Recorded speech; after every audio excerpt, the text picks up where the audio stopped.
On va lui demander si est-ce qu'il y a des gens qui vivent déjà sur Mars.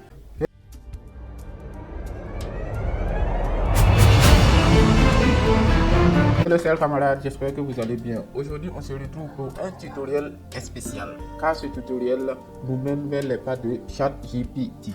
Donc aujourd'hui, vous allez faire vos premiers pas avec ChatGPT. Donc beaucoup d'entre vous connaissent déjà ChatGPT, beaucoup d'entre vous l'ont déjà utilisé, voilà, ont déjà un compte. Mais il y a une partie aussi qui n'ont pas encore de compte. Il y a beaucoup aussi d'entre vous qui n'ont pas encore de compte, qui ne savent même pas comment faire pour avoir un compte sur ChatGPT. Donc c'est pour cela que je vais partir depuis le début. Voilà, c'est pour cela que j'ai intitulé aussi cette vidéo Premier pas avec ChatGPT. Allez, c'est parti. Donc la première chose que vous devez faire, c'est ouvrir un navigateur. Voici, moi j'utilise toujours le navigateur Brave. Donc vous pouvez utiliser Chrome, Firefox, Mozilla, je l'ai dit toujours. Moi j'utilise le navigateur Brave. Donc ici on va taper dans la barre de recherche ChatGPT. Donc on va cliquer ChatGPT comme ça. Donc vous tapez comme ça et puis vous validez, vous les cherchez. Voilà, et puis vous allez venir ici. Vous voyez, c'est écrit Introducing ChatGPT. Donc l'introduction à ChatGPT, c'est là-bas. Donc c'est pas le premier lien ici, c'est pas Wikipédia, non, c'est ici avec le logo noir que vous voyez ici. Introduction ChatGPT. Donc vous cliquez dessus et ça va vous ramener, voilà, dans cette fenêtre là. Et dans cette fenêtre, ce que vous devez faire, c'est cliquer sur Try ChatGPT, qui signifie essayer ChatGPT. Donc vous cliquez dessus. Ça va vous ouvrir un nouveau onglet et c'est ici que tout va se passer. Donc ça veut dire que c'est ici qu'on va pouvoir créer notre compte ChatGPT et commencer à l'utiliser proprement. Donc ici vous allez cliquer sur le bouton Sign Up parce que vous n'avez pas de compte d'abord. Donc Sign Up, ça veut dire que voilà, c'est créer un compte. Ici on va utiliser un mail. Donc vous pouvez mettre un mail ici. Moi je vais mettre le mail ici, c'est mieux. Je pense que pour ça tout le monde va pouvoir comprendre. Donc Hello Attitude contact comme ça gmail.com et puis je mets continuer. Voilà, donc comme ça maintenant je dois mettre un mot de passe ici. Donc vous voyez, non, je dois mettre un mot de passe ici et je fais créer un mot de passe tout de suite.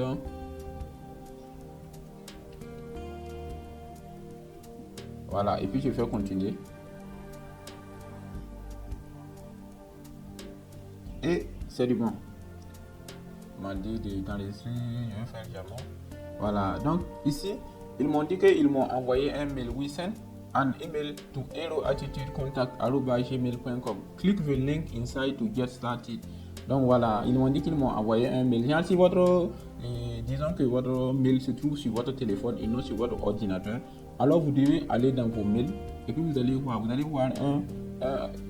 vérification. Ça veut dire pour confirmer votre mail. Donc je vais aller sur le téléphone. Je pense que je vais vous afficher l'écran de mon téléphone aussi juste à côté pour que vous voyez comment ça a été. Qui est l'écran de mon téléphone, du moins qui est juste affiché à votre droite. Donc vous pouvez voir que ici on a la partie Gmail. Donc je vais cliquer sur Gmail et on va voir ici que c'est OpenAI. Donc ça veut dire qu'ils m'ont envoyé un mail que je dois vérifier. Donc je clique dessus pour ouvrir le mail.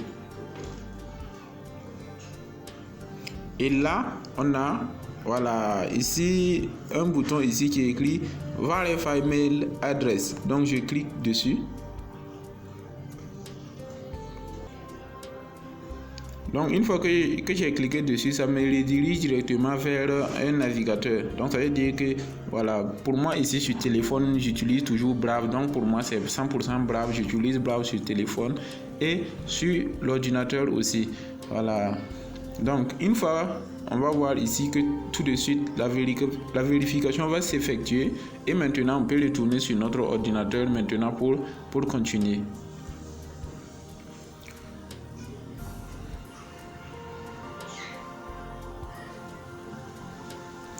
Voilà, donc vous pouvez remarquer ici qu'ils ont dit que email verified. Donc ça veut dire que l'email a été vérifié avec succès.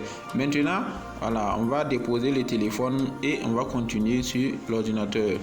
Ici, ce qu'on peut faire, on peut rafraîchir la page comme ça, en haut ici. Voilà, et puis on va continuer. Donc vous avez vu que quand j'ai rafraîchi seulement, ils m'ont demandé ici first name. Ça veut dire que mon nom. Donc ici je vais mettre, voilà, on va mettre ici, on va mettre Bill. Et puis ici dans last name, on va mettre le fantastique.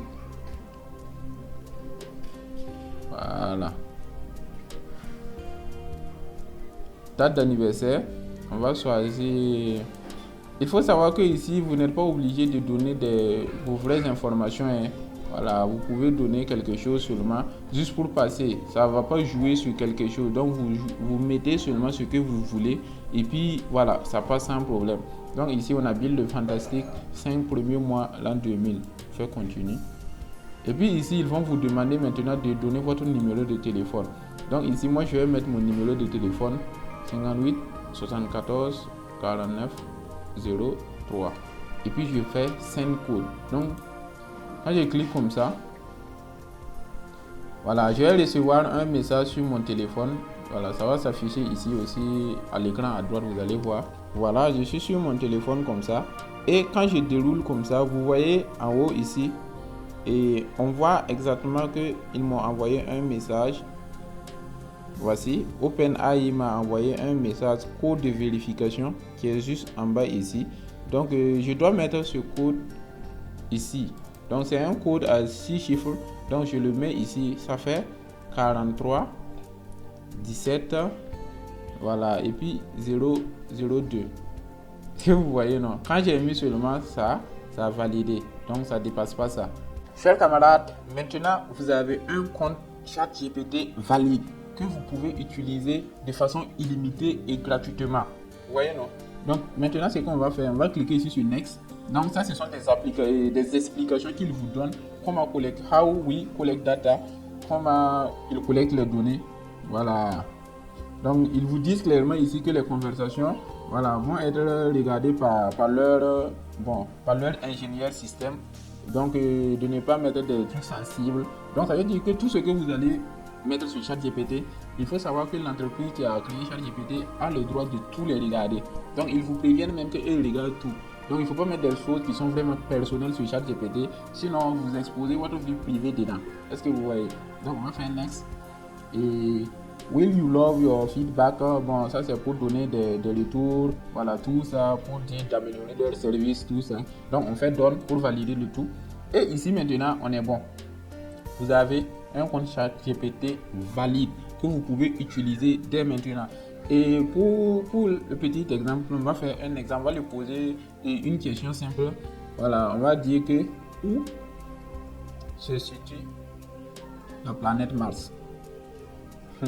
Apparemment, Elon Musk pense qu'on va aller vivre sur la planète Mars, donc c'est mieux qu'on va commencer à faire des recherches et puis on va préparer nos billets de fusée. Ce n'est plus des billets d'avion, mais c'est des billets de fusée pour qu'on puisse aller vivre sur Mars maintenant. Ok, c'est parti. Donc voilà, j'ai posé la question, où se situe la planète Mars? Et ChatGPT me répond. Est-ce que vous voyez? Voici, il est en train de raconter ici que la planète Mars se situe dans le système solaire en tant que quatrième planète à partir du Soleil. Elle est située après la Terre et se trouve entre la ceinture d'astéroïdes et la planète Jupiter. Donc vous pouvez continuer la conversation autant que vous voulez. Donc, je peux lui dire que est-ce que il y a de la vie sur Mars? On va lui demander si est-ce qu'il y a des gens qui vivent déjà sur Mars. Il dit qu'à ce jour, il n'y a pas de preuves scientifiques concluantes de la présence de vie sur Mars. Les missions spatiales passées et actuelles, comme les rovers Mars, voilà, il explique qu'il y a des gens qui ont déjà, des géologues qui ont déjà fait des expérimentations et actuellement ils sont en train de faire des recherches et puis ils prévoient aussi des missions futures, on va envoyer des extensions de sol martien sur Terre, voilà, pour vérifier tout ça, est-ce que les conditions sont favorables à la vie sur Mars. Voilà. Donc on peut continuer. Donc vous pouvez, non, ça ce sont des questions d'ordre, je vais dire que d'ordre scientifique. Parce que Mars, comme ça, il est en train d'analyser, te dit que non, il y a des scientifiques, il y a des géologues qui sont déjà partis là-bas. Voilà. Il faut savoir que ChatGPT aussi, il est très intelligent aussi. Il comprend aussi les mathématiques. On peut lui demander fond racine carrée de 100 000 784. Donc ça veut dire qu'un chiffre tellement aléatoire que bon, normalement ça doit être difficile. Donc on lance. Il dit que la racine carrée de 5784 est égale à 76. Bon, c'est pas vérifié, il faut que vous tapiez ça pour voir si c'est la vérité. Donc c'était juste une introduction, ça veut dire vos premiers pas sur ChatGPT. J'espère que cette vidéo vous a plu. On se retrouve de l'autre côté. Ciao, ciao.